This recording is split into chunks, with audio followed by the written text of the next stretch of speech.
What up, everybody? We got another special guest joining us, another Cleveland artist. And I got to put it aside real quick. Quick rant, real quick. Okay. The Cleveland artists on this podcast have been the most lit guests we've had so far. And part of me is happy about it, but part of me is disappointed in some of the Houston artists not coming through on time, not bringing the fire like they supposed to. All y'all Cleveland people, we done had RTN Shank, we done had Nefertiti Avani, and they've been on time. They've been bringing the fire, and we gonna keep that going. We might be the Cleveland podcast from now on if y'all keep this shit up. And the thing is, Cleveland bringing the views too, man. Our best podcast been, we had Cleveland people on, and they bringing the views. They promoting the podcast, they sharing it.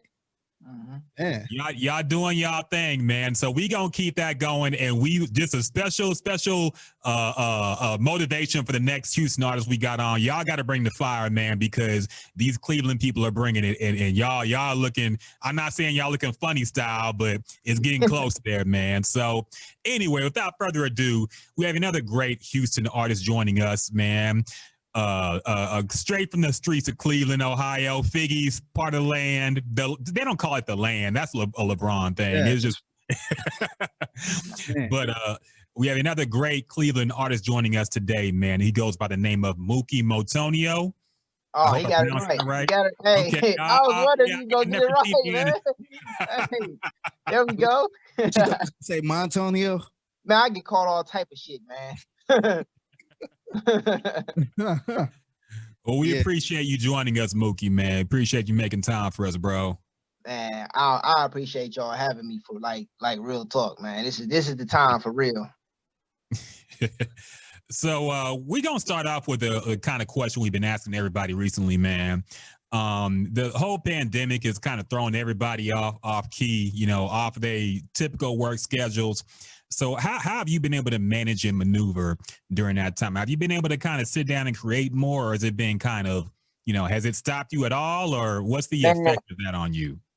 I've been in my most creative stage in a long time during this time. You know what I'm saying? Like, honestly, I was able to really sit back and reflect and just see some of the things that I wasn't able to do or things that I want to do, and I'm still able to do. So I'm like, you know what? I'm gonna really jump into my bag. And one of the things about the pandemic is that it helped me work on myself just as a person, which is people lack like self-love, self-care type. I'll go to the gym 3 times a week. I eat as healthy as I can. I was in a strip club for my birthday. It was a wild shit. I don't know if that was healthy, but that is healthy. Hey, it was healthy because that was me getting my mental right. You know what I'm saying? So it was my birthday. So, but hey, you talking to the strip club guru? Oh yeah, man. You're right. I feel you. Yeah. I feel you. I can't knock that, man. I can't knock that. Yeah. Listen, man. I've been going to strip clubs since I wasn't allowed to go. You know what I'm saying? So, but yeah, man. I've been in my bag, man. I'm working on an album. Like, getting ready to, I got a video shoot tomorrow. I got stuff lined up because at the end of the day, we was getting things ready and the year basically stopped. So now I'm just ready to release, ready to get going, I feel you, man. That's good. I mean, some people like, I think it's been typically the same thing we've been hearing from all the Cleveland people. They've been steady on the grind no matter what, man. Y'all been staying to it, still getting money. So that's good to hear, man. Good to hear everybody still up and productive, man. So let's take it back to the beginning, man, because we got to learn about the beginnings of Mookie. First off, how'd you get your name? Second off, how'd you get into the rap game? Like, how did you decide, this is what I want to do as an artist? Like, how'd you get into rapping? All right, so boom, look, I got my name. Well, first off, my name is Maurice Antonio. So that's where Motonio come from. People call me Mo. Some people call me Antonio. So I just basically merged it together, and I felt like that was a way for me because my name used to be Young Mook, but the Young thing was just so common, So as far as the Mookie part, I knew that was my name before I knew my real name. So that was a name my parents gave me because when I used to cry as a baby, I used to moo as like a cow and shit. So that's when they started calling me Mookie and shit. And So as time went on, I used to play around with the rap shit as a teenager and early teenager. And then I just decided, like, man, you know what? I remember we made this song, me, my cousin, Cobra, and my brother, we made this song and we performed it in front of my dad and my uncle. And like it was on the Woe beat, the Black Rob Woe. Yeah. And we took the Hot Boys, what's the name of the song? The Hot Boys. Mm-hmm. We took that and we flipped it to our own little way, like how we like was going back and forth, how they did. And it was the reactions from my uncle and dad when I had went. It was like, oh, like I was just really spitting some shit that made me be like, that must be pretty good. You know what I'm saying? So in high school, my father got me this BR Boss recorder thing. You know what I'm saying? We was recording in the house. I was burning CDs. We was doing like Jack Up a Beat shit, writing in marker, handing them out. And once I graduated, I was like, man, there's nothing else I really want to do. So I'm just going to pursue this and take this serious. You know what I'm saying? So that's really where it started. Now I just kept going from there. Okay. Yeah. And that brings me another question too, because I'm kind of trying to figure out how to pin down a Cleveland sound, because it's very diverse. You know, you have a lot of rappers from there. Of course, the famous ones like the Kid Cuddies, Bone Thugs, and all that, and the Fat Owls. But we're talking about this before the podcast. Like, you're heavily Southern influence, but also heavily Northern influence too. We talked to RTN Shank. He talked about really being in the Wu-Tang and, New York artists and things like that. So what were your influences, and how was the scene when you were getting into it? Was it more Southern based or was it more New York? Like, what were your influences when you started rapping? See, anytime I try to describe the culture of Cleveland when it comes to music, I always say like there's like, it's like a gumbo, because we pull from each region, you know what I'm saying, honestly. And that's really where I like basically pick up from, because I was heavily influenced by like 3 6 Mafia and like Project Pat. Like those are like huge influences for me. Bone Thugs, of course, huge influences. And like then it was like Biggie and Pac and Snoop, LL Cool J. Feel me? So it's kind of like just from everywhere. And the thing about it is that the Cleveland sound, I think, is more so based on who you are influenced mostly by, but we don't just sound like one thing, because we influenced by so many from so many areas, So nobody ever heard me rap. Well, not to, I wouldn't say that, but some people now, because they know me, they be like, oh, he sound like he from Cleveland. But from the most part, nobody around time be like, yeah, they hear me. They not going to just guess that I'm from Cleveland. They probably wouldn't know, because I don't just have, it's like I said, it's that gumbo sound. There's so much into one. So I gotta ask you this. So we had Shank on like last month, and I asked him what was the problem with Cleveland music now, because I feel like every city have like the good part, and then they had the bad part, where it's like, the problem is we don't stick together or whatever the case may be. But what do you think the problem is with Cleveland music now? Man, the problem is the powers that be. They doing the same shit they was doing when I first came out here. Came out doing my music. Like they cliquish. They fuck with who they want to fuck with. You know what I'm saying? And the formula that they have never put anybody on. Like never. You know what I'm saying? Let's say, all right, let's keep it real, Figgy. Fat Al. He didn't blow up because they was playing his music on the radio. He blew up through the streets. He got hot, then they jumped on the bandwagon type shit. Cleveland has never, and I mean never, blew up any artist. Figure, name me one artist they ever blew up. That's so what's the problem? It's the system. The system is the problem. We stick together. I've been in the underground scene for years. That ain't the problem.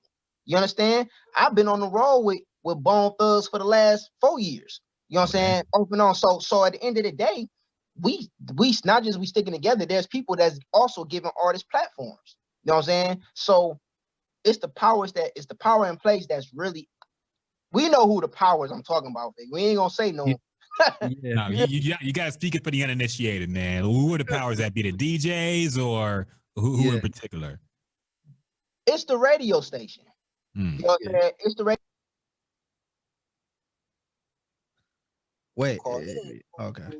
They censored you, man. They hear you. I know, man. Yeah, Powers that be trying to take you out.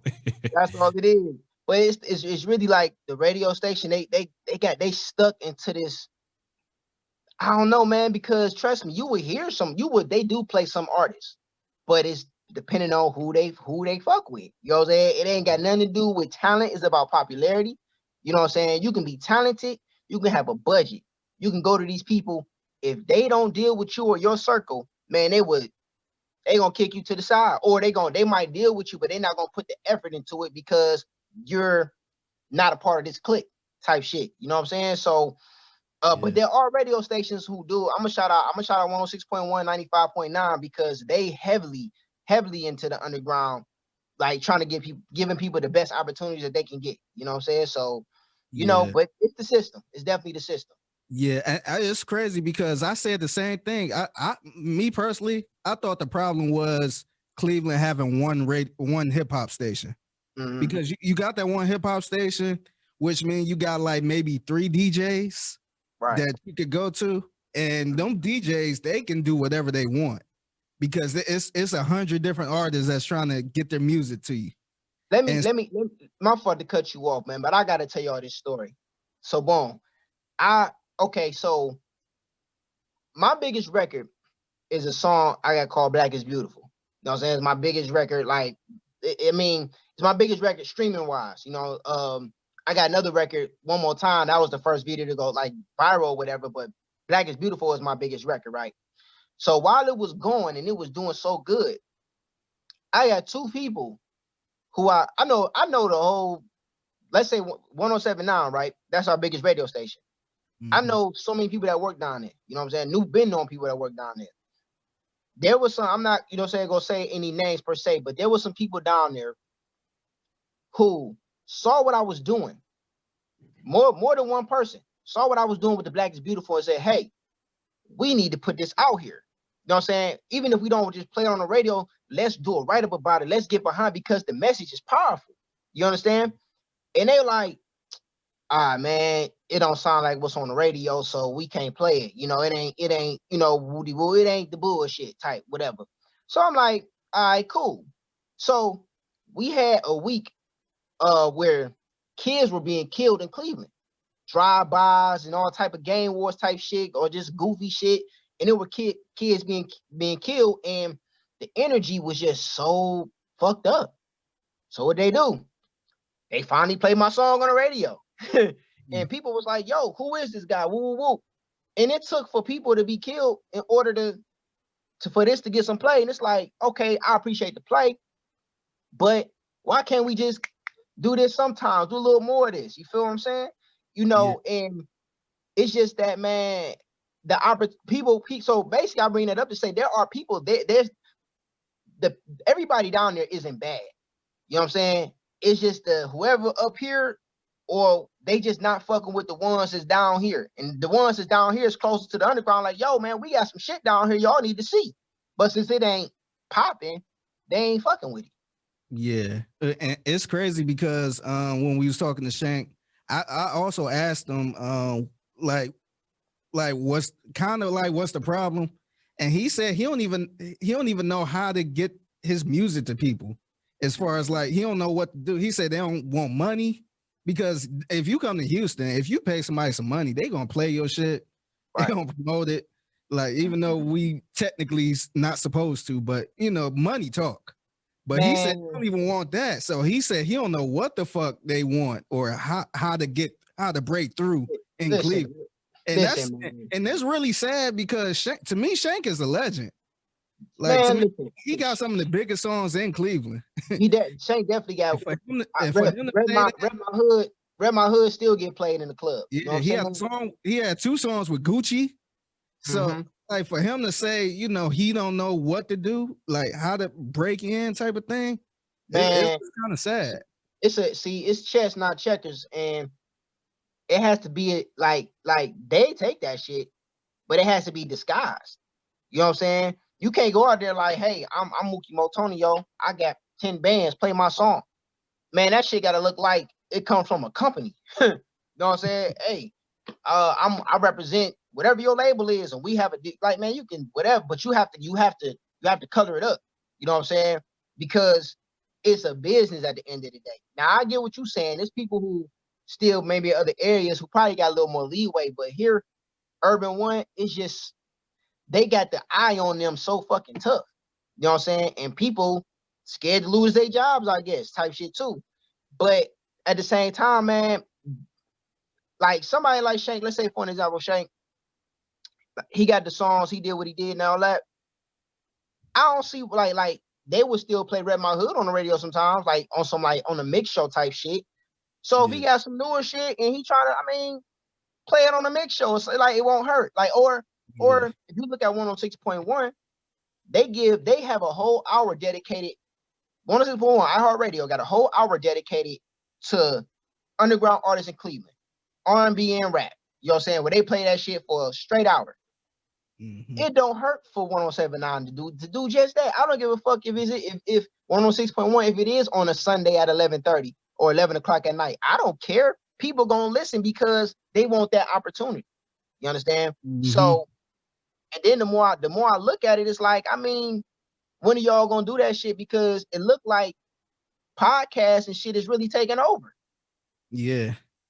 And it's gonna be too late. And I said this not to cut you off, Ryan, but good. I knew this would happen because for the longest time we only had Cleveland only had one hip hop station. Mm-hmm. And I always said if another one come, because this cities like Detroit, name whatever, had two rap stations. Right. Where artists can actually pick where they want to go, and those stations got to do whatever to please these artists or to get more listeners. So I said if another rap station come to Cleveland, all they got to do is cater towards that towards the local artists, and that can mean a lot, man. Yeah, that's a fact. I have a question to pose, and it's mainly for people who are listening, because it's kind of like a devil's advocate type of argument. But people are going to hear this and they're going to wonder, it's 2020. Radio's not as big as it used to be. We have a lot of people popping off of SoundCloud, a lot of people going big off of TikTok, social media, and all that stuff. So why do you think that radio is still like? Why are the powers that be still the powers that be?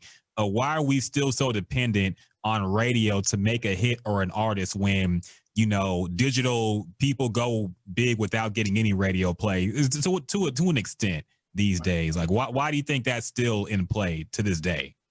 Man, you know what? I at this point, first of all, one issue a lot of underground artists have is like marketing. You understand? So they might not, they might want to go viral and all this other shit, but a lot of them don't really put the money into themselves enough to reach that unless, something just happened as a fairy tale type story. But when you think about radio, you got to think, despite what's going on right now, majority of our lives, that was like one of the main outlets.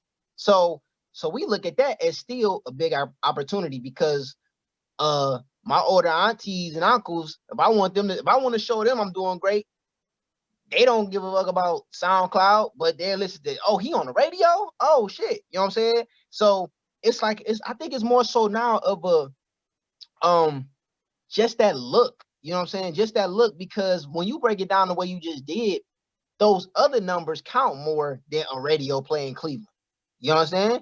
What you look like on YouTube, SoundCloud, or whatever sites you booming on, that looks bigger than getting played on a Cleveland radio station. You know what I'm saying? But we still want that city love. We still want that support. We just want to know my home got my back. You know what I'm saying? So being played on the radio and getting that radio love is, because at the end of the day, it's still an outlet. Maybe it's not as big as it used to be, but it's still an outlet. You understand? And getting that love, it just give us that comfort, like, man, my city got me. But yeah, hey, you got it. From you saying that, you got a point though. Like, damn, why do we care so much? Yeah. I think, and I also, to piggyback off of that, I just think it's an accomplishment. Like, as an artist, your dream is to artists' dreams are kind of simple. They want to be played on the radio at least one time where they could actually hear their song on the radio in rotation, and they want to win a Grammy or be nominated for a Grammy. That's like the artist talk. Whenever you ask a young artist their goals, they say, I want to win a Grammy, or I want my song to be on the radio, and I want to perform on the big stage. So I think that's the one reason people kind of still look into, radio stations playing their music. But I think it's more of even just, communicating with DJs, man. Like not even playing on the radio, but just giving the DJ your song in the club. I just feel like a lot of DJs in Cleveland don't even do that. It's a couple of them. DJ Ball, shout out to DJ Ball. That's somebody who he would definitely play my music. But other DJs, they are very tight. They won't even take money to play your shit in whatever club there. So like, I think that's the major problem. It's like, why? Like I'm handing you money just to play this song one time. Like I'm not saying they need to play any song because all songs ain't good. But and I think in defense to the DJ though, like I think we forget like sometimes at a certain point of the night, the DJ just be in his bag or her bag. You know what I'm saying? To where they're like, I can't play this shit right now. You know what I'm saying?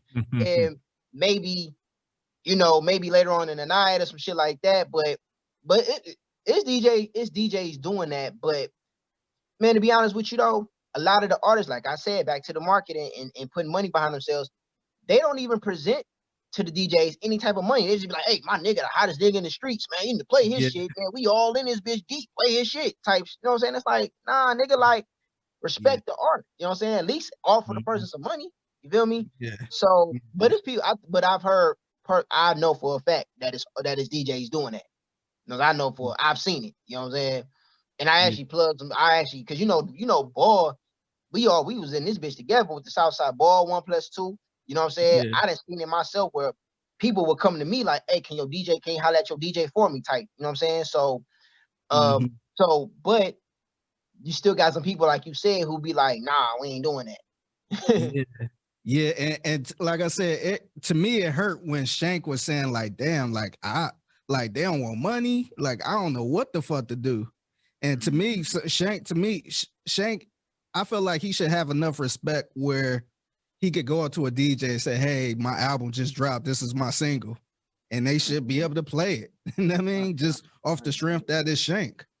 But for him to say, it's still a struggle and he don't know how to get on in Cleveland. And I think, honestly, that's why a lot of people move away and become more successful. Like an MGK or something. They go somewhere else and it's people playing their shit, for money. And yeah, that's a fact. So you did mention your song "Black is Beautiful" too. Great song, by the way. But you also mentioned how it didn't get that radio spin until some bad stuff happened in Cleveland, and that kind of reminded me of the Little Baby song "Bigger Picture." He dropped that after the George Floyd thing, and the country was in all types of unrest, and that makes me kind of wonder. Because I'm thinking even back to like Tupac Changes, that was an old record that didn't get played until after he died. And then it became his bigger song because it was something positive out of a really negative situation, which coasts were warring at each other. So that kind of makes me wonder the question, do you think there's still a space in hip hop for like positive music all the time, or is it just whenever something really tragic happens, we have to have that song? Do you think there's still a space in hip hop to just for somebody to make a song like "Black is Beautiful" and it to get spin without a record number of murders happening in a week? Is that still possible?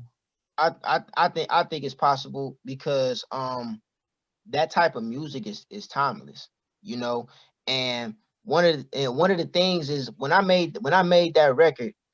To be honest with you, like some people might not know. I mean, y'all into radio show probably know, but it's a remake of the Christina Aguilera "Beautiful" song, And I heard that record. I used to work at BP on Leon Harvey. I used to hear this record, so I had that song in my head for years. Like, I want to make a song called "Black is Beautiful," whatever. And to be honest with you, a lot of black people never even heard the Christina Aguilera version. So you know what I'm saying. So it kind of, make it even more special. But I felt like when I first wrote that record, I was trying to write a hit. like I'm gonna make this a hit song where I'm writing this shit and I'm trying to make it like a radio ready song. You know what I'm saying? Then I had to think like, man, that ain't what this is about. It's about the message. It's about, it's about me and my people, So however I need to bring this shit from the heart. And which is what I did, why it became what it is today. So as far as radio go, I think the bigger picture, Little Baby joint, to me, that's a banger. You know what I'm saying? Despite, what he's talking about, which is great. And I don't know if they still play. I know they played in the club still here. They have played in the clubs a few times. But I think the way he did it was so dope because he kind of described it like a hit, like a banger, like a club song. So where it's like, okay, y'all can bump this in the club, but I'm saying some shit. You understand? So maybe if it was presented that way by artists, then yeah, maybe it'll get like, more play into the radio, because I don't know what it's doing in radio right now, as far as the bigger picture, but I know I hear it in the club.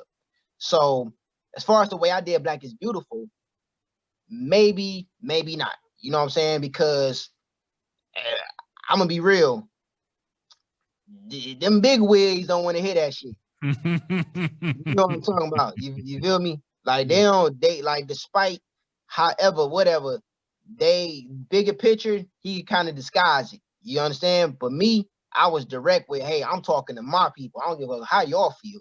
You know what I'm saying? And they, cause that was I got another song I did with shout out to Rika. Me and Ricky got a joint called Rise Up that we had did. And and people loved it because, I mean, it's a dope record and the video is crazy too. But people really loved it because from here, or just my fans in general, because they know that's me for real. People, let me tell y'all this, Rise Up, that song was 2 years old. She wrote the song a couple years ago, called me, because she like, yo, what I'm gonna do with it? I'm like, well, I get on it with you and we gonna put it out. So we got Matlock to do the beat. Shout out to Matlock. And we had that bitch. We had it recorded and mastered early last year. But I was like, we ain't gonna bring it out this year because next year is election year. We gonna wait. Some shit about to go down. That's what I said. And we brought our Rise Up, and it's still doing its thing. You know what I'm saying? But it's timeless. And trust me, we a long way from being where we need to be as a people and getting the respect that we gonna get respect as a people. So as long as we breathing, man, that shit gonna be relevant. You understand what I'm saying? And the only problem is people feel like something has to be going on in order for us to put that out. And it's like, no, like, we got to keep reminding each other, like, yo, we can have fun and kick it, but yo, we at war out here for real. You know what I'm saying? We at war with people that don't like us, and we at war with each other. You know what I'm saying? I said, one of my lyrics, I'm looking over both shoulders because of my color. I got to watch out for the cops and the nigga. You know what I'm saying? I don't want to get shot, pulled over, and I don't want to get robbed. You feel what I'm saying? So we got so much we got to finish, and we can't depend on radio to do that. We got to do that ourselves, Yeah. And I think that was the problem.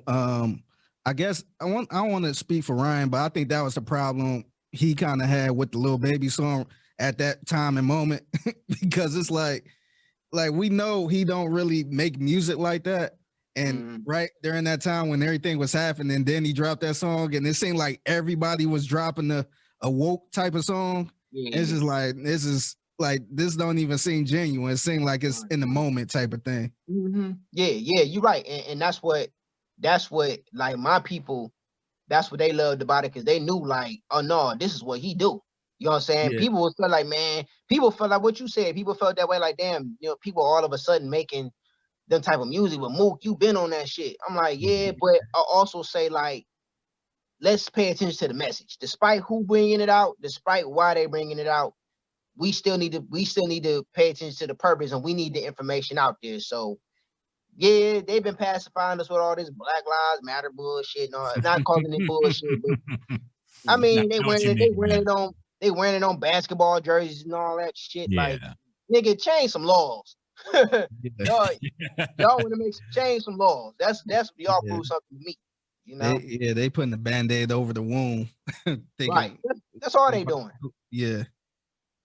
No, and yeah, that kind of summarized my thing. Like, I appreciate the fact that he made the song, but I didn't like the fact that he shot a music video out at a real protest, man. I'm like, that's not really the space for that, I felt. But I mean, it worked and it got a message across. So I appreciate him for at least somebody took that, because before that, nobody, none of the younger artists were really doing anything like that. So I give him props for that, man. Yeah, but you know what? When you say that too, because about the protest thing, and it's funny because they always say, the revolution won't be televised, and they always say we gotta be our own media, because they gonna tell us what we want to. Well, they gonna tell us what they want us to hear. You know what I'm saying? True. So, I actually like the fact that we were, because of my cameraman. We went down to the protest, and I didn't get no footage of me in the actual protest, because that wasn't we wanted to capture the moment. You know what I'm saying? When we had it down here. But we like, man, we can also put this in the video, because at the end of the day, it's the message. Yeah. But when you thinking the motherfucker just doing that just to put some clout, it's hard to, it's like, nigga, stop it. You know, I seen people get big. I seen proposals at a protest, man. I saw all kind of goofy shit at them shits, man. It drove me crazy, man. Y'all remember that video? I think it went viral, but a girl was taking the picture in front of like a messed up business during the protest. Yes. They got in the bins or whatever. Oh no, I ain't see that. Yeah, I forgot what she did, but she like took a picture in front of a building. It was like it might have been like a burning building or something. And then she hot her white ass back in the bins.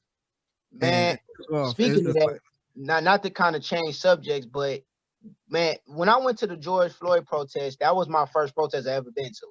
You know what I'm saying? Sure. And when I was down there, I had got a little footage and I posted it on my Instagram. And people was texting me like, "Oh my God, you're so brave," and all this other shit. I'm like, "What the fuck is y'all talking about? I'm just down here." I didn't look at it like, people like, be careful and all that. I wasn't thinking of that. But as time went on, I got the peeping and looking around. I'm like, wait a minute. Man, it's like 80% white people out here. You know what I'm saying? I'm like, man, hold up. What the fuck is going on? And so now tear gas and shit coming. I'm like, wait a minute. They gonna say it's us doing this shit and it ain't. You know what I'm saying? It's y'all. You know what I'm saying? And it's crazy because a lot of the kid in my my brother Tank, he went viral because he was dogging. He's a pastor for one, but he was dogging his white kid because he came down there on a skateboard fucking around. He like, yo, man, fuck out of here with that. He like, man, because y'all down here fucking shit up. He wasn't saying it like that, pastor, but he like, y'all down here messing things up, and they gonna say we doing it, and we trying to have a peaceful protest, So them white folk, man, they love our culture, they obsessed with but they just don't love us the same, Yeah, we seen it firsthand because we work at a sports station, and so we all on the same page when it's about the Houston Texans and football and all this other shit. But as soon as somebody kneel, then it's you need to get that player out of here. And as soon as they say something about George Floyd, then it's like, oh, he wasn't an angel and all this other shit. So it was. You don't deserve to die. You know what I'm saying? He should be treated like. And you know what's crazy is that, you can't fully get upset because, believe it or not, some of these people just aren't educated. You know what I'm saying? Or they haven't been around to actually see. And then some of us is just racist. You know what I'm saying? Just to be 100, but some people aren't educated. Like, did y'all see? I didn't know there was a big problem about it, but I saw it. But I know you're a wrestling fan. Ryan, you a wrestling fan? Yeah. Okay. Y'all saw the Undertaker had on the Blue Lives Matter shirt, right? Yes. Yeah, and people was kind of like whatever about it. But do you already think the Undertaker a racist? I don't think he hates black people, because clearly, like, he has black friends, but that's that difficult line where it's like, I think he leans towards a racist point of view in terms of what he sees on the media, because everybody's getting brainwashed by social media, man. And I think he got caught up in that. But I don't think he's racist as he hates black people, because clearly he got black homies, and so it is difficult.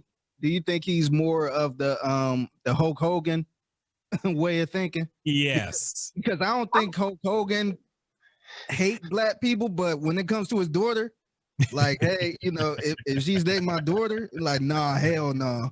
When And you I niggas didn't up, think Hogan was like racist. Maybe, you know, they changed the definition of stuff because prejudice. I can see somebody being like, nah, you know what I'm saying, being but I don't know, man. I just felt like because I saw the interview with Undertaker and Snoop. I watched the whole interview because I'm like, dude, these is two legends that I love coming up. You know what I'm saying? And to see them talking everything, and Undertaker was just like, you could tell he was like a Snoop fan. You know what I'm saying? Mhm. And it's like that's the whole thing of them loving our culture. But it's like, damn, do they really love us? And then they Yep. background, it's like, okay, he probably got family members as police and all, and then the media drowns it out to make it look like we're against police. And it's like, no, that's not what we saying. Nigga, stop shooting us. You know what I'm Yes. saying? That's it. And we're Mhm. taking the knee because, oh, you know what else is funny? The people, I don't know if y'all saw this, but the people who always talk that shit about players taking the knee, did y'all see when Trump, when he lost the election, how his supporters was outside of the White House taking a knee? Mhm. Like the irony, like really? yeah. That's Okay. hilarious. And Trump is one of them too, because Trump was everybody's rapper's favorite friend, a favorite white guy. You know, he was on the Method Man album. Like he was in all this. You're right about them loving the culture, but not loving us. Yeah. Because Trump loved the rap culture. He loved hip hop culture. He loved all that stuff. But now suddenly, you know, when he gets in office, kneeling, those bastards, get those bastards off the Hey, field. So let me say this, and this ain't to justify his bullshit, but Trump, I don't think Trump is a racist either. I just think he's an entertainer and he has to play his hand a certain way because he's not a true politician. And if he was to like that first debate, if Trump was to say it, if he would have said, yeah, I condemn white supremacy, he would have lost all his fucking votes. You know what I'm saying? yeah. Him doing that wouldn't have made us vote for him. Still, we like, nigga, all right, cool, but you still got to get up out of there. You know what I'm saying? So he had to, but it's still, I'm not, like I said, I'm not just, it's still fucked up. But at the end of the day, I really feel like he has those bigotry type of supporters to where he felt like he had to cater to them in order to get past, which it didn't work, obviously, because this nigga, Yeah. he's still recounting votes and still losing, you know? So, but still, man, it's sad, man, because at the end of the day, man, some people are just really blind to what the fuck they don't want to understand what the hell is going on. I never thought Trump was racist. I always thought he just hated poor people. You know, Yeah, he yeah. loved rich black people. He loved black people who kiss his ass. He loved everybody who's on his side, but he just hates poor people in general. Like you could tell, Right. like he been rich for so long that you can tell the way he carries himself that he don't give a fuck about poor people. But it is what it is, man. Yeah, it is. Yeah. So this conversation kind of makes me think about the current discussion about the Grammys, man. And since we're talking about, how they don't respect us or our art at all times, of course, this year is the annual Let's Get Mad at the Grammys for not nominating who we wanted or who we thought or who deserves it, because they got Fiona Apple in there and all kinds of crazy artists we ain't heard from in years. So what's your thought of that? Because I keep hearing from these artists, we hear the same thing every year about how we need to stop depending on these white establishments to critique black art and talk about black art, but they still value getting the Grammy, man, and they still love getting it. Congratulations on the nominee. Yeah. So as an underground artist, like what do you value? What do you value the most? Like, and does do awards even matter to you, or is it more like how do you judge yourself and value yourself as an artist? And do awards even factor into that? Well, back to what you just said, as far as black people need to quit depending on the Grammy, man. I remember watching y'all hip to this DVD collection called Hidden Colors. Yeah. Okay. I remember watching Hidden Colors, and there was something they was showing. I can't remember which one. But there was something said how we kind of like subconsciously want to be them. So always want to be a part of what we always want their approval. You know what I'm saying? And that's all it really is, because it's like, dude, why does it matter? You know what I'm saying? Like, why does it matter? We don't treat the BET Awards like we just treat that like, oh, it's just a BET. I don't want a Grammy. What's so big about it? Because it's the approval of motherfuckers who don't even listen to us. You know what I'm saying? So that shit wild in itself. Now, as far as awards, man, let me shout out to Ohio Entertainment Awards. They having their award show tomorrow. And this is, I want to say, shout out to what's his name, Drew? Andrew Lloyd. That's my dog, man. Yeah. Shout out to him. Drew, man. Definitely, man. I seen him come a long way, man, with this shit, man. So he deserves his flowers now. He deserves whatever he get coming, like, for the good. You know what I'm saying? And but I won Ohio Entertainment Awards, Ohio Mixtape Awards. Now, when you ask me a question about awards, let me tell you what actually killed me caring about awards. One year, when this was the Ohio Hip Hop Awards was around, right? So this particular year, this is when MGK was like really coming out. You know what I'm saying? Like he was like on top at this point. He was so big, he wasn't at this award show. So his boy was there. You know what I'm saying? Double was there, and it was somebody else. I forgot who else. But I've been knowing Kales and Double since back in the day. So this particular year, I had when I went viral, and I was the first solo underground artist in Cleveland to go viral on YouTube. You know what I'm saying? I was at 1.5 million at this point. You understand? And people just knew, oh, Mook got this in the bag. Mook getting video of the year. I was nominated for Artist of the Year, Single of the Year, and Video of the Year. I ain't care about shit but video. Because I'm like, yo, I broke a record with that. I have to win that award. You understand what I'm saying? Make a long story short, I end up losing. Now, me losing wasn't my problem. It's who I lost to and how I lost. You know what I'm saying? Not saying nothing against the person. It was Tezo that I lost to. Now, Figgy, you remember the Tezo and Ken Ball song Dinner Day, right? Yeah. If it was that, I would have had no issues. Like, man, that's a big record. All right, cool. You know what I'm saying? But this was a song that was not eligible to be nominated that year. They threw it in there because they wanted to give all EST artists awards.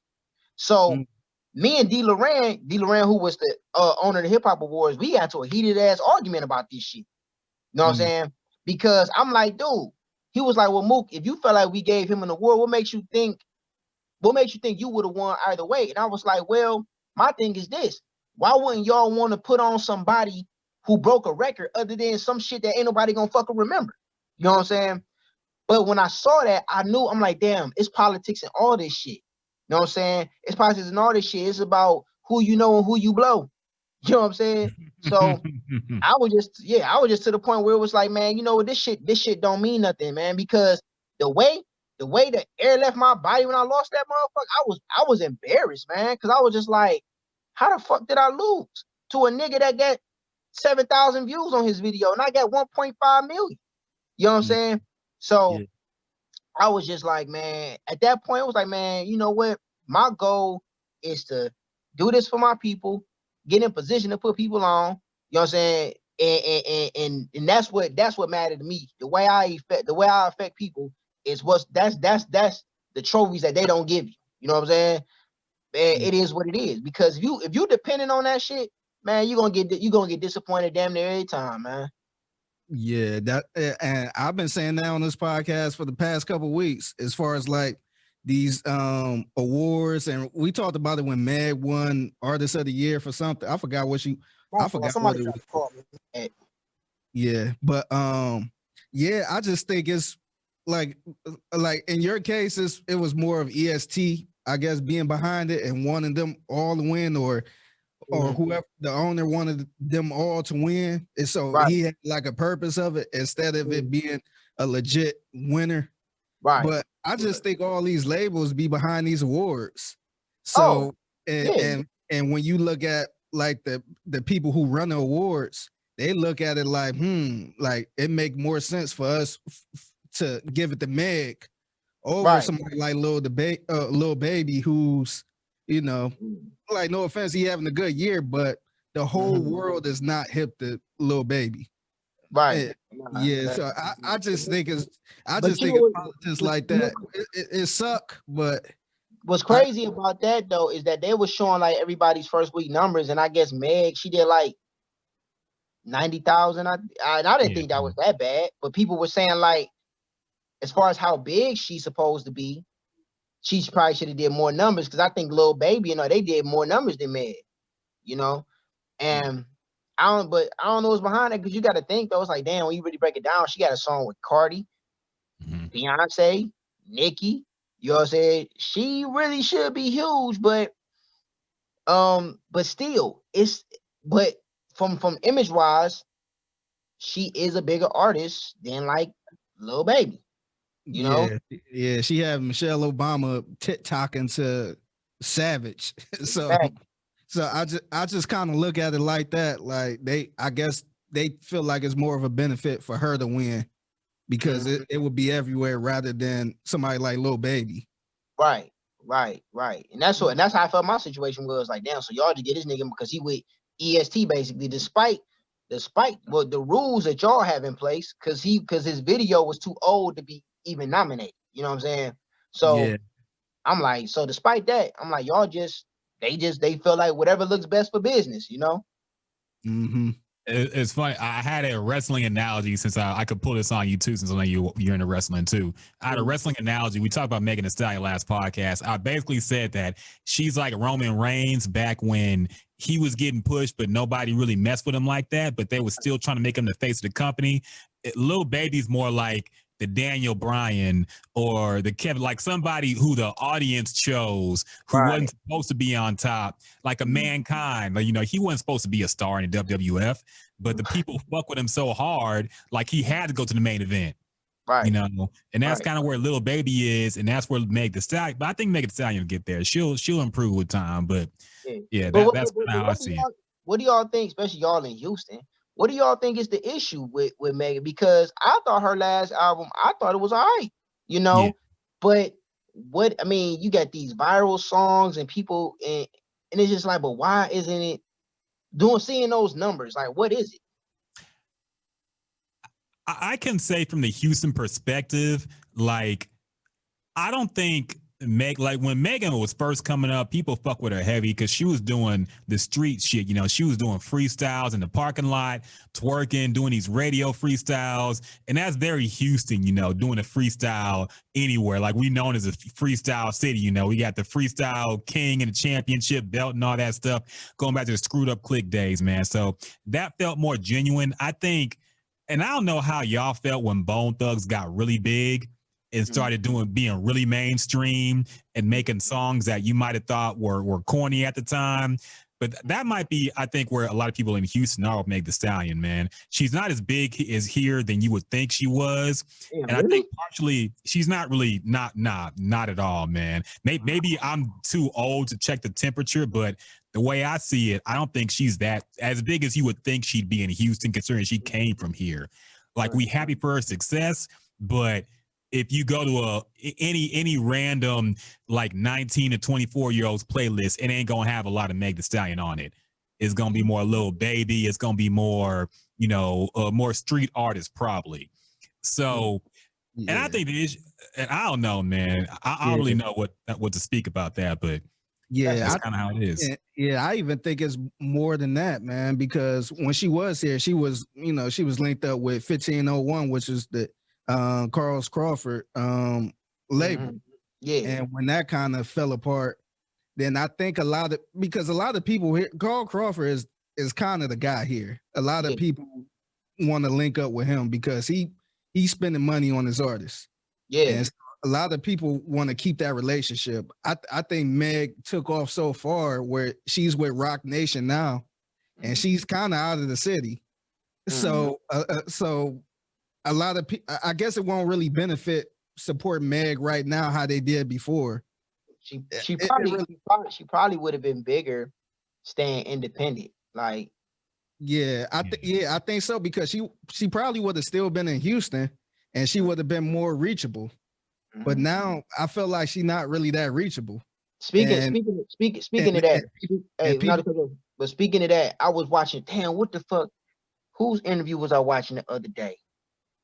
I can't remember right off top, but they was bigging up Zero like so much in the interview, right? Mm-hmm. It was like here in Cleveland, we don't really like bump zero for real or whatever the case may be. But I know down there, he like they said that dude Yeah. like God down there. Be a legend here for sure. Yeah. And he never went like mainstream. Him, there's a few rappers here. What's his name?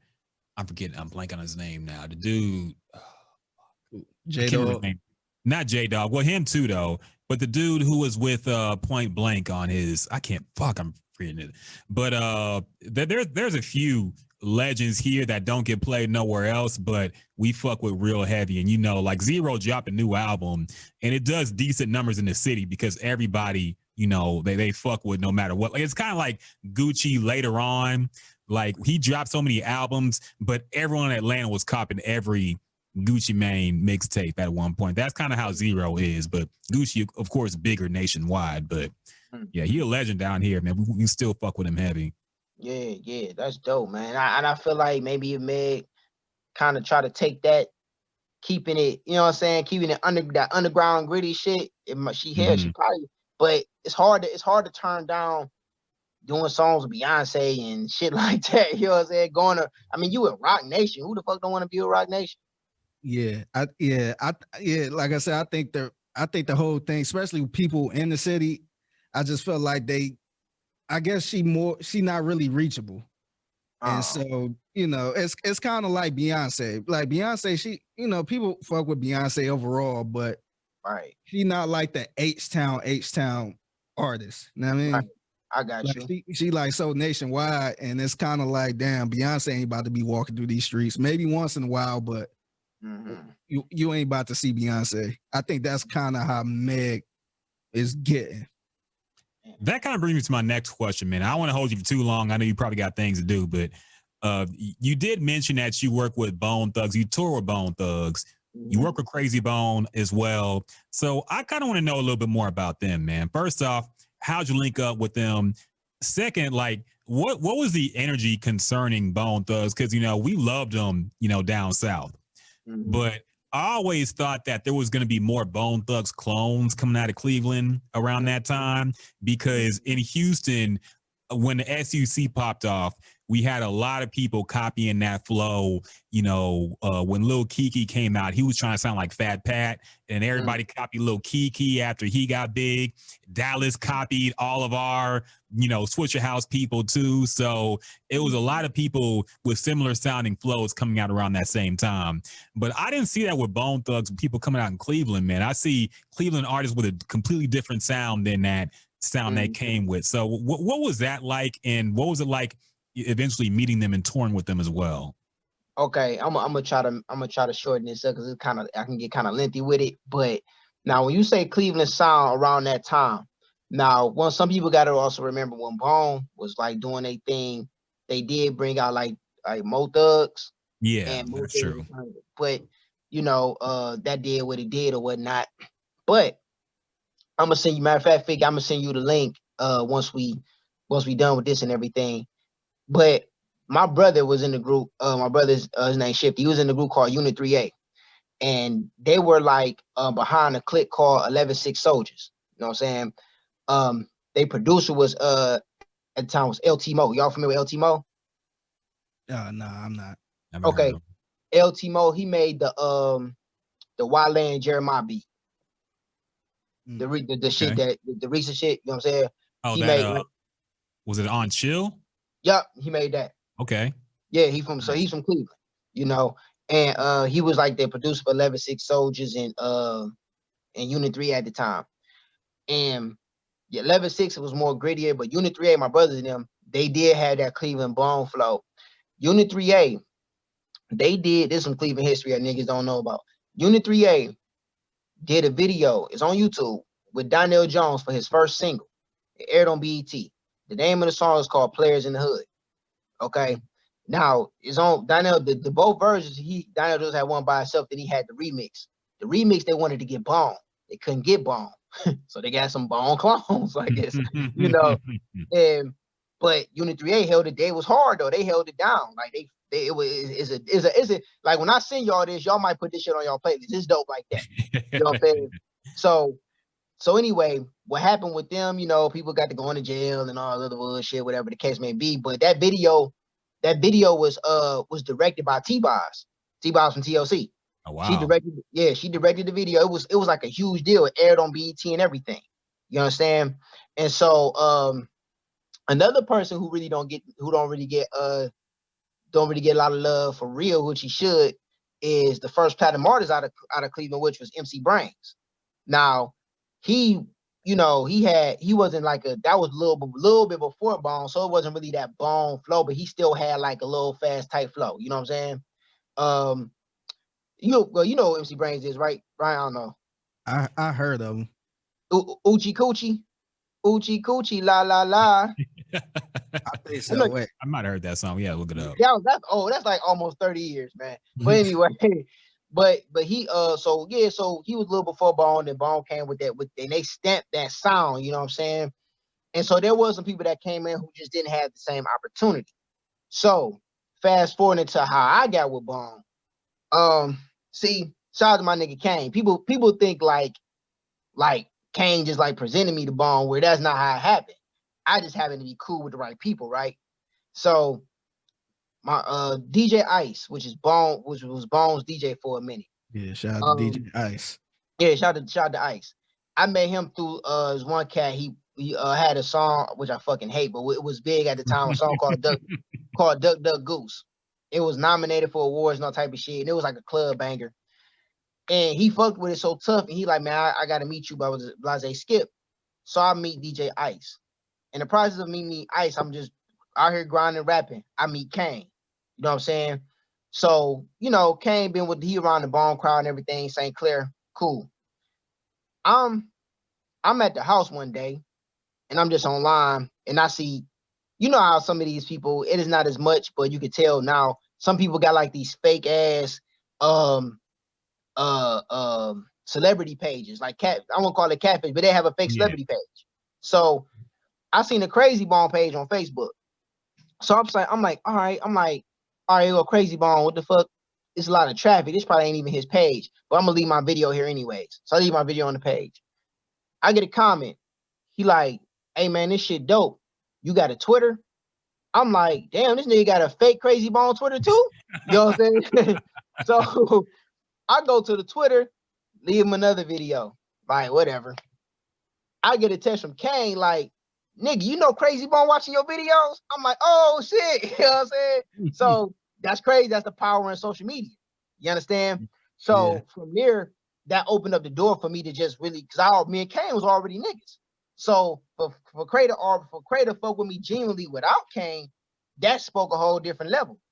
So I got a chance to get on the road with them, and you know, they just gave me a good platform to sell my merchandise, sell CDs, meet people, sign autographs. And it's weird because I signed so many autographs out of town. It only feel weird when I sign autographs in Cleveland. You know what I'm saying? I'm like, nigga, I'm home. What the fuck? You know what I'm saying? But some people will still ask for an autograph. And I think my most like surreal moment with them though was just like, man, one day I'll never forget, we was in Myrtle Beach, man. And all 5 of them was there. Everybody. Lay, Craig, Busy, Flash, Wish, everybody was there. And it was like we was on like a 3-city tour type shit. We went to like Orlando, New Orleans, and like Myrtle Beach, or some shit like that.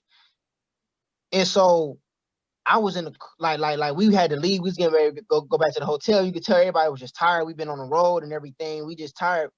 And they're like, Mook, you got to get in this van. And in the van, it was all of Bone and just me and like the driver. And so I'm just like in the back seat, just like, nigga, nigga, you in here with Bone, nigga, like you like. And it was more so me like, damn man, you worked hard to get here. Like, yo, man, like take this shit in. I ain't no groupie and no shit like that. I respect, you know what I'm saying? Like Crazy Bone, that's my nigga, you know what I'm saying? But the kid in me at that moment was just like, yo, like nigga, you in here with Bone, man. Like, that's what's up. You know what I'm saying? I was proud of myself. Like, I'm still am, but that moment it was just like, couldn't nobody tell me shit, man. You know what I'm saying? So, but yeah, man, I had some experiences, man. I'm thankful for all that shit, man. And trust me, next year, let me say this, I'm working on my album.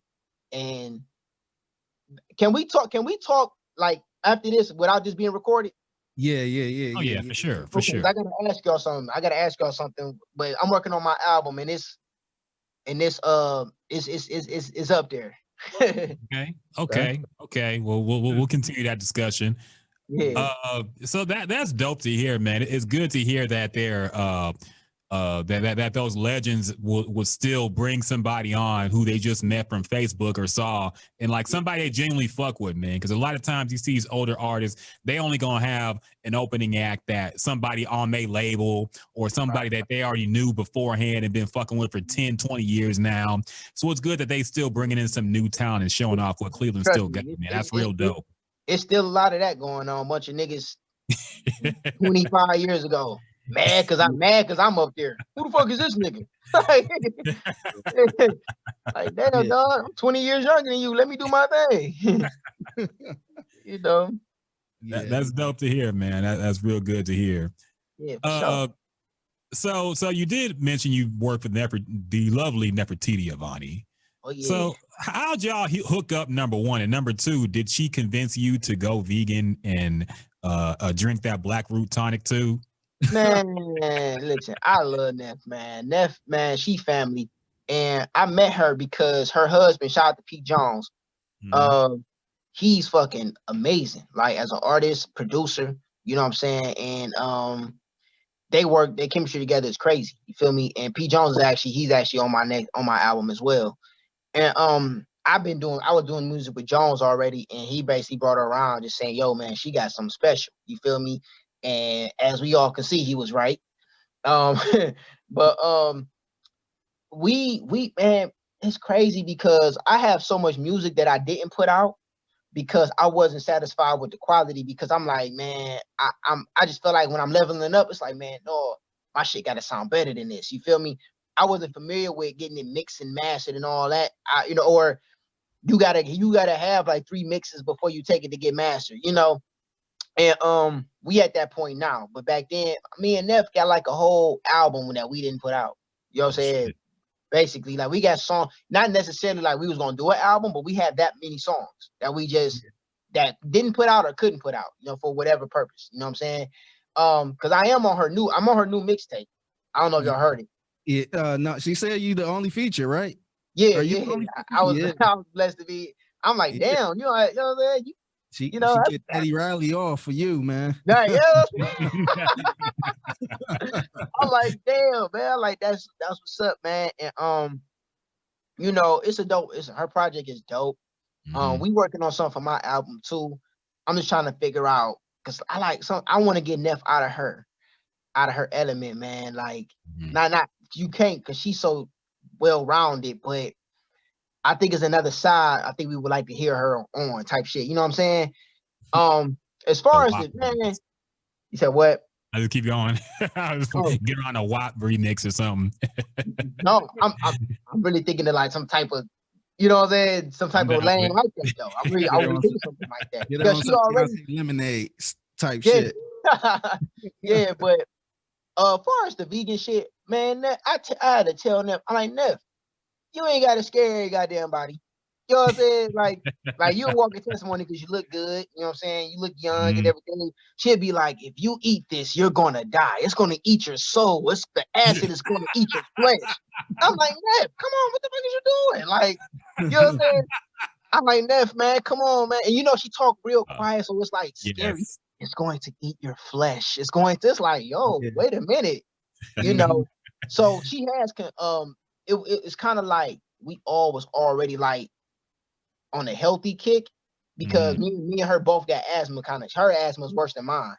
You know what I'm saying? And we both like dealt with it. You know, hers was bad. So I remember one time she was having an asthma attack. She couldn't find her inhaler. I had to go take her my inhaler.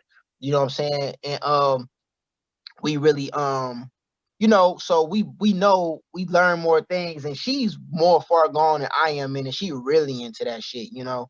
So, but she does have an influence on me to do the shit the best way I can, you know, because like this, like let's say this week for an example, I basically detoxed or whatever. I didn't eat any meat this week, like none. You know what I'm saying? Thanksgiving too? Thanksgiving, no meat. What? Yeah. What was your Thanksgiving like, bro? Well, I had greens. I'm not the type of person, even though it's cooked in turkey tail, I don't give a shit. I'm just not eating the turkey, but I'm gonna eat them Okay. greens. I'm eating grandma's greens.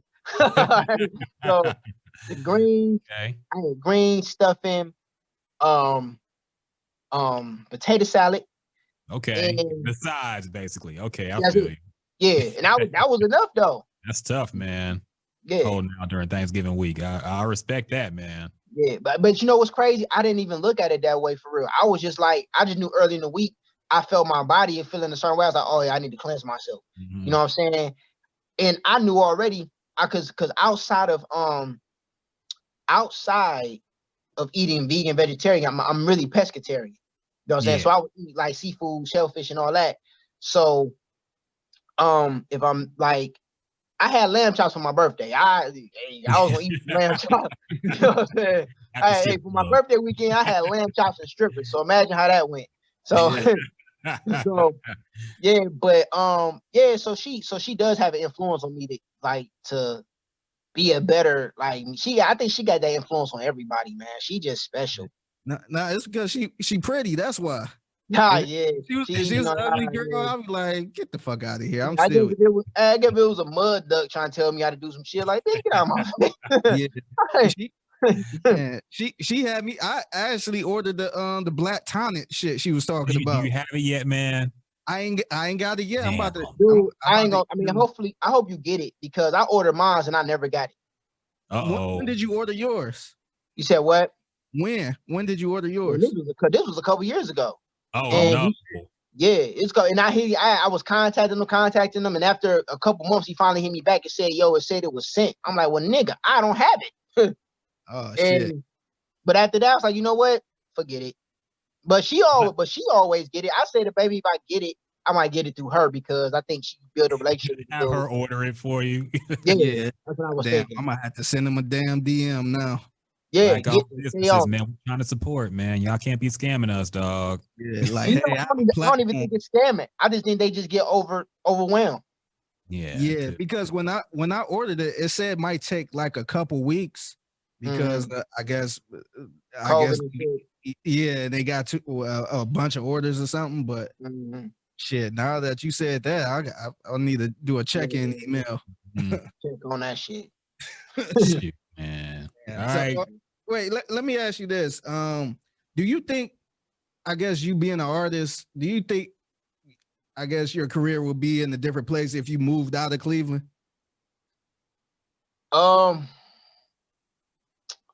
Not really, because first of all, I've thought about moving out of Cleveland a lot of times, but I'm gonna just be perfectly honest with you.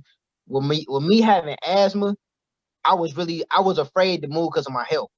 I'm like, damn, I don't want to be somewhere and something happened and I ain't got nobody to reach type shit. You know what I'm saying? So that and my mother and all that shit being here, it was like, man, I just travel. That was my thing. But in the same breath, man, I think, man, you got to realize we came up in the era, man. We came out with CDs. Soon as CDs played out, we had to learn social media. We had to learn streaming. You know what I'm saying? Pay for our own. We had to learn and think about social media. We had to learn Facebook, Instagram, YouTube, MySpace, Twitter. You know what I'm saying? We had to Zoom. We got to learn all this shit. And this is an artist myself doing this all myself, being a manager, being my own tech specialist or whatever. You know what I'm saying? Like, so that's where it's at. In the internet, as you can see, I was able to reach Crazy Bone through social media.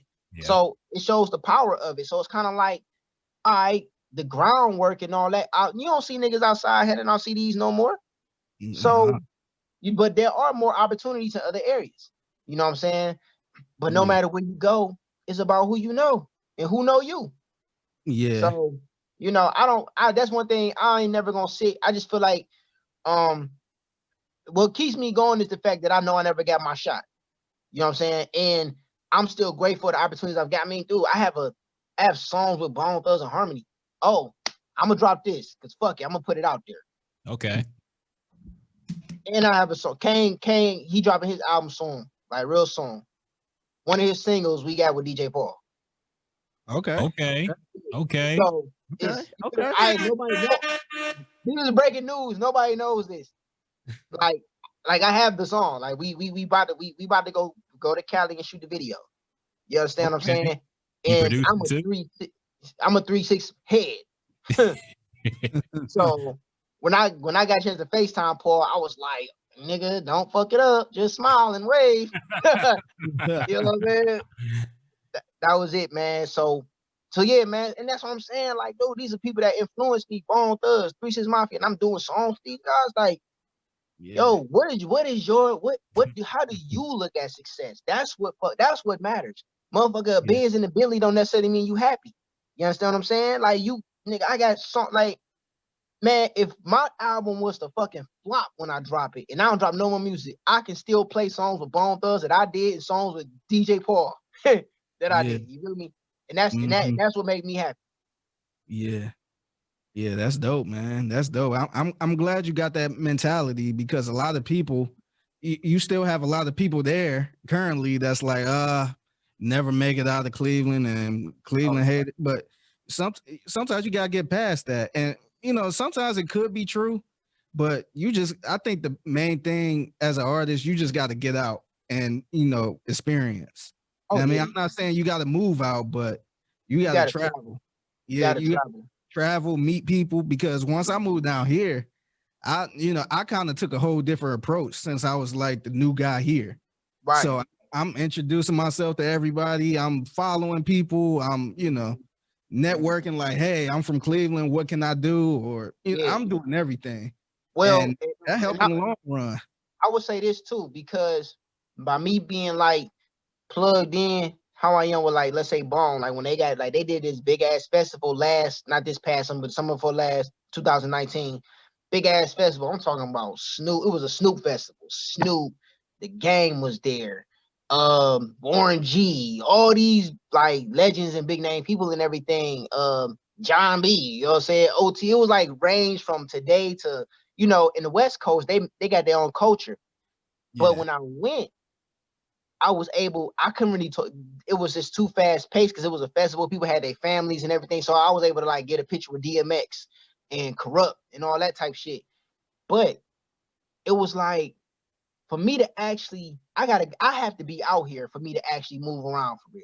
You know what I'm saying? And it's about, you can introduce yourself, but I'm in Cleveland, so I only can do but so much. But if I'm around this motherfucker, so I guess I'm saying, if I could see something a little more promising to where it's like, oh, you come out here, nigga, we got this shit set up. You just got to be here. Then I'm gone. You know what I'm saying? But as far as to up and leave and take the risk, right now, I'm like, nah, I never felt like I had to do that. You know what I'm saying? But hey, who knows? That might have changed something. But we at a point now where I can't dwell on that shit. just make sure if that opportunity come, man, take it. Because I was close to not even moving down here, because I was thinking about my mom and my nieces. I'm like, I don't want to, leave my family and all that stuff. But to think about it, like, man, like, we got FaceTime. And at the time, my mom didn't have FaceTime, but once I moved down here, I eventually bought her an iPhone so I could FaceTime. Wait, let me ask you this, like, cause you married, right? Yeah, I'm married. Okay, so she's from Cleveland too? Yeah. So y'all moved down there together. Yeah, we had no family down here. Yeah, but that's also different too, because y'all still had each other. Yeah. So that was also a good thing. Like, she got a job, and I had a job lined up down here too. Oh, yeah, see, that's sweet. That's sweet. Yeah, but it was a blessing in disguise, man, because this was like a fresh start for me, because I felt like I reached my max in Cleveland, because I before I moved down here, I was like a strictly artist. So I was under Pyrex, producer Pyrex. Shout out to my dude Pyrex. But like, we had the music. I was working with different artists. Floss played my song and all this other stuff, but I still didn't feel success. I was just like, man, is this it? Pyrex was the guy that he's from Cleveland, right? Yeah, he made the Ray Jr. joints, the Biggie, the same crew. He made the Big Tuck beat, didn't he? No, I don't think he made that one. The song Big Tuck, he didn't make that? Damn. Nah. But he made Same Crew, he made Biggie. Yeah, he made a couple stuff. He made the song. Remember the song with Drama? He made a song with Drama and some dudes from Atlanta. But what was the name of that song? That song, Left, Right, Left. That one. No, that no, no, no, no, not that Drama.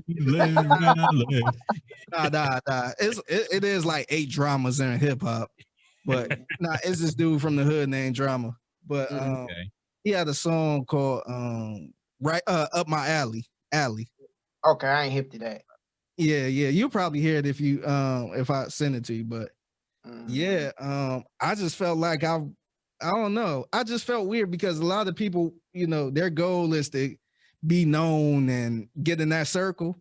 And Right. so once I got in that circle and just seeing how people were, how, you know, it, like, no disrespect, but it was kind of fake.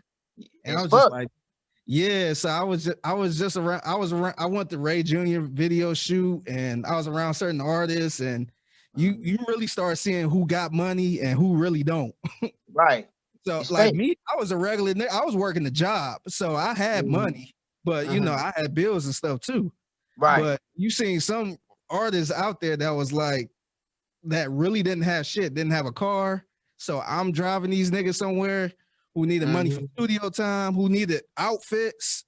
Where I was just like, man, and then it was what really did it for me. I did a video, and I ordered some fake money off of Amazon for the video shoot, so I could like throw it everywhere and all this other shit. I ain't about to throw no real money. Of course not. Yeah, but it was so many rappers there that was hitting me up for the fake money. And yeah, and I let this one dude said, can he borrow it and all that other shit. And I was just like, that's kind of weird, but fuck it. I'll let you borrow it. Dude never gave it back. And this dude on Instagram showing the money and all type of shit. Like that's it's real. That's corny. I'm like, y'all niggas walking around with fake money in your pocket. And then it got so bad to the point, I guess somebody took his fake money or something like that. And they was and these two rappers was literally beefing over the fake money. I was just like, man, this is not for me, man. Oh my god! Like this I don't even want to know who it was. Yeah, keep that a secret, man. Yeah, it was crazy, man. I was just like, man, this shit ain't even worth. I paid like $100 for the fake money. Like it looked really legit, but niggas walking around with it, taking pictures and all this other shit. I'm just like, man, like y'all can have this. Like and it's niggas that rap that's trying to get with these dudes, that's trying to be in that clique. Yeah, because they think like that's the way. Like, yeah, I don't know. But once you around, like all I want is my respect. You know what I'm saying? Yeah. Like, you know, like you say you had Shank on here, like, man, every time me and Shank see each other, nigga, it's nothing but love. You know what I'm saying? Nothing but love. You know what I'm saying? And we ain't got no song or nothing together. I think we had one back in the day, like some collab through somebody else. But as far as me and him, and maybe that might come in the future, something like that. But like, as far as trying to be down and all that shit, man, I'm too old for that shit. You know what I'm saying? Yeah. Like, and I will say this about Shank too. He's probably one of the realest dudes or realest artists there, man. Because before I left, I had a song I wanted him to hop on. And you know, I hit him up in the DM and he was like, yeah, man. He like, send it to my email. So I sent it to him, and it's this hard ass beat. This is something he really don't even be rapping on. This was like some East Coast type shit. Right. And he ended up sending me his number. Oh no, I think he asked for my number, and then he called me right off, like, yeah, man, when you want this? I'm like, shit, I'm free Saturday. You could just come to my house and record it, blah, blah, blah. Like, dude came through, and I think this was right before he went to jail. So he came right through, laid it. I told him give me 16 bars. This dude gave me like 32. He must really like the beat. Yeah, so he flooded everybody on the song. So because I had like 5 dudes that was supposed to be on the song, and everybody had a 16. It was no hook, no bridge, nothing like that. and this dude gave you like 32. I'm like, man, this dude clearly trying to get the best verse. Oh man. Song.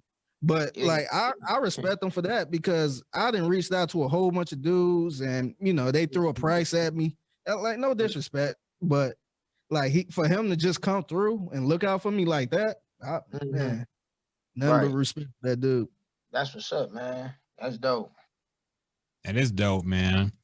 All right, Mookie. So tell the people where they can find you, where they can find your music. You say you got a new album in the works now. Do you have anything you can promote coming up that you wanted people to tune into, and where can they find you on social media in general?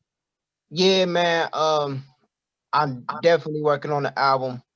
The album title is the album is called ISO Boom. That's how I start off. That's like a little real trendy thing I got going on my Instagram, and people hit me up all the time with that shit. Yeah, you said that. You said that in this interview like 20 times. Man, it's literally like how I talk. How shit is in Cleveland, but yeah, man, y'all can follow me at. I just switched my Instagram back to the Ohio Player. You know what I'm saying? Okay. Spell player PLAYA. Twitter player Mook. You know what I'm saying? That's regular player Mook.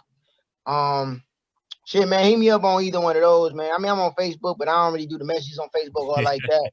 You know what I'm saying? But hit me up. If the person want to get in touch with me, best thing to do is hit me up on Instagram. Because that's my home, because I be on there looking at them hoes. Hey, I ain't gonna front. Hey, I ain't gonna lie. Like, listen, I ain't touching and I ain't saying nothing crazy, but I'm gonna look.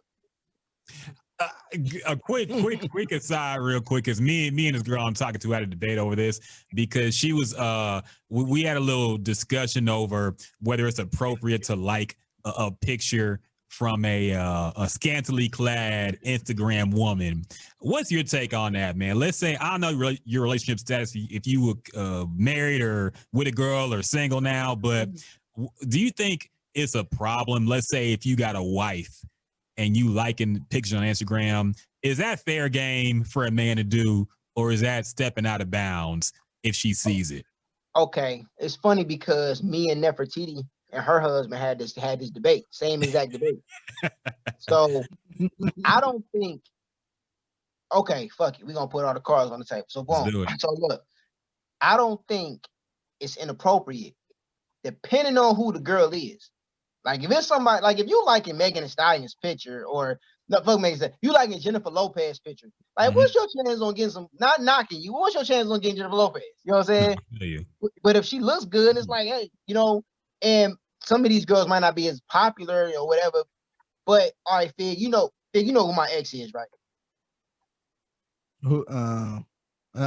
Temptation. Oh yeah. Okay, I know that was your ex. Okay. Yeah, that's my ex. Yeah. So if I'm on her page now, I don't know if Ryan knows Temptation or ever seen her, but now I am. If I'm talking to somebody right now, or whatever, right? Let's say that's what the vibe is.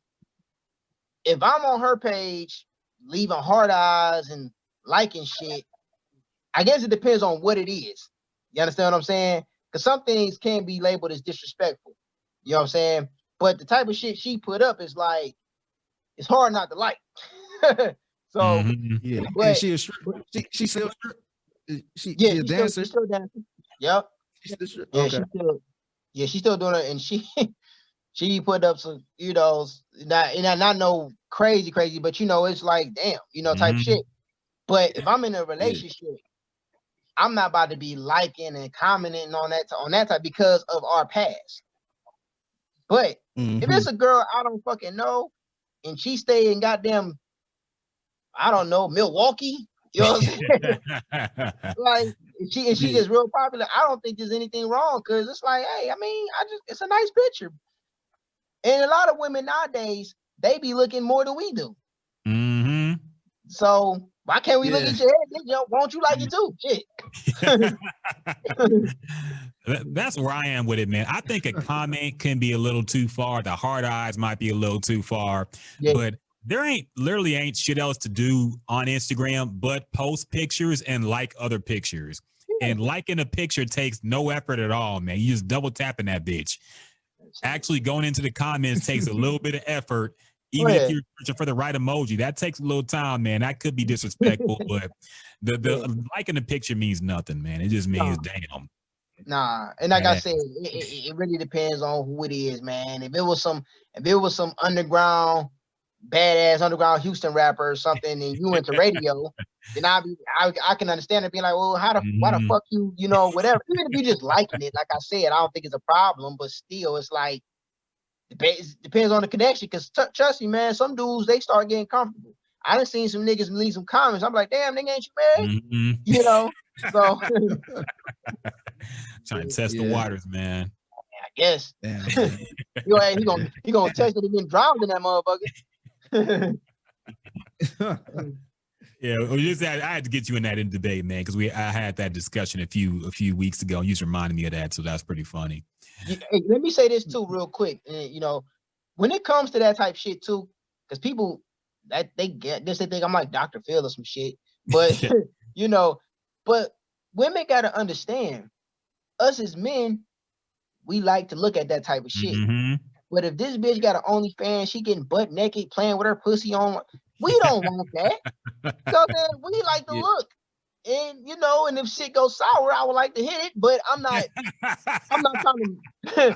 trying to marry this woman. Yeah. You know what I mean? Like we want the women that's more exclusive. Yeah, so we like the host, that's who the men want. We want the wholesome women. We like the women who don't get the likes. You know what I mean? We love in the rough. Yeah, we love those women. We like to look at the ones that everybody else looking at, like, oh, this bitch got a fat ass. Like, yeah, we like those, but we ain't trying to be with them. We ain't even trying to do nothing with them. You know? Yeah, if I was single, I would be looking at all the lame ass chicks that don't have no followers, that don't even know what the fuck Instagram is. That's who I want to watch. Right. Like Temptations and people like that, I would look. Man, it's some beautiful women out here who just not that popular. Like you'll find some like they trust me because hey, for a minute, all I did on Instagram was look at bitches. That's all I did. Niggas was like, nigga, do you still rap? I say, I think so. Yeah. No. Ain't this crazy when you run across somebody, a female's Instagram and she like cold and she got like 200 followers following 200 people? And it's just like, wait a minute, this don't even seem right. Like you you look too damn good. Yeah, it seems like a catfish. Yeah. Like, wait a minute, how the fuck you ain't got that many followers? Yeah, like this can't be. And she be up in the regular pictures too, not the photo shoot pictures, but just a regular selfie in the car or something. Just like, wait a minute. Damn, like, ain't nobody I know following her either. Right. You get in this day and age, you be like, damn, this might be my next wife. This might, you know what I'm saying? Like this might be the one because she like, damn, she exclusive. As long as her hair right, this might be it. But man, you get them broads, them knuckleheads, all them followers. Some of them girls is real cool, but man, them followers be getting to their heads, dog. Dog, giving them money for no reason should be crazy out here, man. Then they expect it from us. Yeah. Simping's out of control now, dog. Man, out of control. They wonder why these women the way they are. Like, dude, it's y'all thirsty niggas. It's y'all fault. No, 100. That could be a whole different podcast, man. We do a segment sometimes called "What a Bro Knows" about like relationship type things. This is perfect for that, man. Because that's simping has fucked the game up completely, dog. It is no coming back from this shit. I mean, they fucked it up so bad to where you can't even really. It's hard to date. Just to simply date. Yes. You know what I'm saying? Like it's wild, man. But y'all, hey, look, y'all. I appreciate. Oh, go ahead. No, I was gonna say, man, y'all gotta have me on again, man. Especially around the time the album drop, man. Oh, for sure. Oh yeah, for sure. Yeah, we gonna talk about this type of shit. I was just thinking, man, like I appreciate the old dates I used to go on back in the day.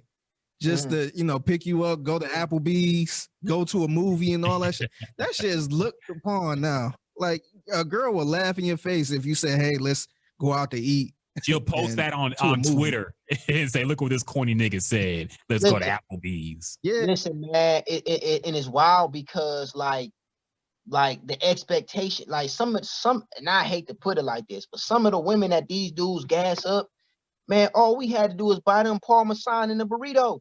and we was smashing. You know, and that was just being nice. You know what I'm saying? We ain't had to give them shit. Yeah.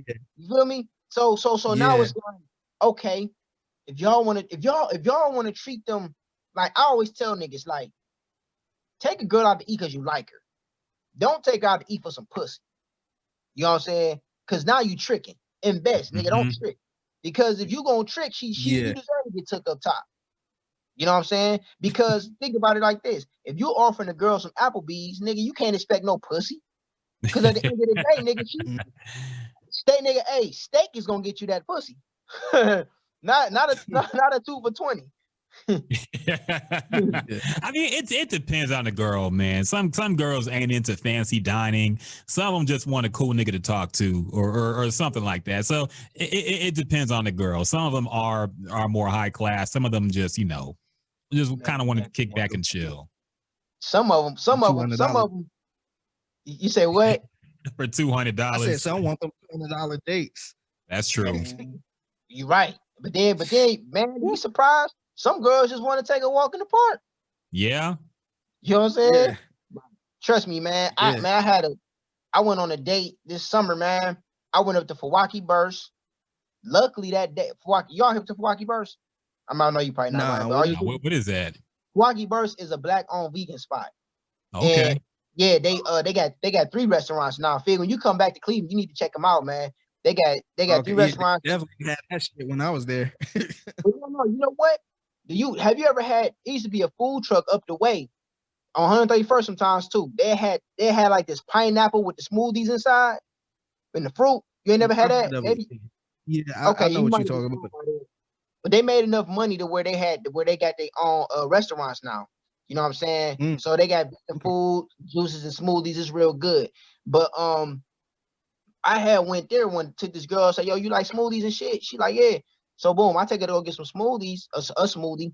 I'll go in that motherfucker. And there was a company there that was showcasing their new had some type of workout gear or something like that. And it was like, yo, the smoothies are free. We giving away free small smoothies today or whatever. So boom, I ain't had to pay for no smoothie. You know what I'm saying? We go get a smoothie, and then when we got our smoothie, we went to the creek and just took a walk, and the rest is history. You know what I'm saying? I ain't had to pay no money, but the vibe was there. You feel what I'm saying? Yeah. So yeah, but you can't pull that off with every woman. You know what I'm saying? Yeah, you had to. I'll be seeing the Twitter debates talking about, what would you do if a man pull out a coupon or a free gift card or something for the meal or something like that. It's like, man, it's like sometimes it's not even about that. Right. It's not because you know what else too is that when you really think, just always remember, a lot of these women are lying. They flexing for the gram, man. They not about that shit. A lot of them got man, for real. They got a fucking mattress on the floor talking about what they like. Bitch, you ain't even got nothing. You know what I'm saying? And let me chill, man. As I get to a whole. Now you're right, man. I'm on your side, dog, because I feel like the financial standard is only with men. It don't. Cause part of the problem is men's standards is too low in terms of the woman they're looking for too. But we're gonna save that until next time, man. Because like I said, that's a whole nother discussion. Yeah. For sure, man. Hey, but look, I appreciate y'all having me on. I don't know if we went past the time or whatever. No, we good, man. Okay, but I definitely appreciate y'all having me on. And I still want to when y'all close out, I still want to have a talk with y'all on here. Oh yeah, for sure. So y'all make sure y'all follow Mookie Motonio on all social media platforms. Stream his music on wherever you can stream music. Check him out on YouTube, et cetera, et cetera. New album coming soon, and we will definitely have you back, man. You brought the fire, man. You holding up the Cleveland standard right now. Oh, yeah, I'm letting you know, dog. You holding it up, man. You holding it down. I come from the city. Hey, I come from a city. We ain't got that many opportunities, so when we get one, we jump on it. Nah, it's been a great discussion, man. A fun time. So appreciate you joining us, man. And we definitely gonna hit you again. No doubt. Yeah, appreciate it.